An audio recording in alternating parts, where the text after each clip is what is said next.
工研院今日宣布成立精灵影视学校，而且参全国工业总会，也有这电子电机工业同业工会等等共同合作，组织人才联盟，希望培养绿能人才，提升台湾企业减碳能力。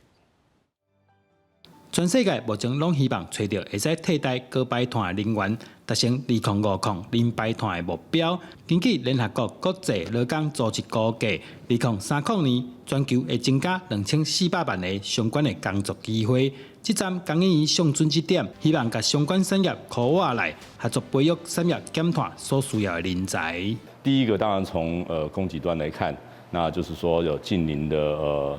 能源啊、近邻的供给等等。那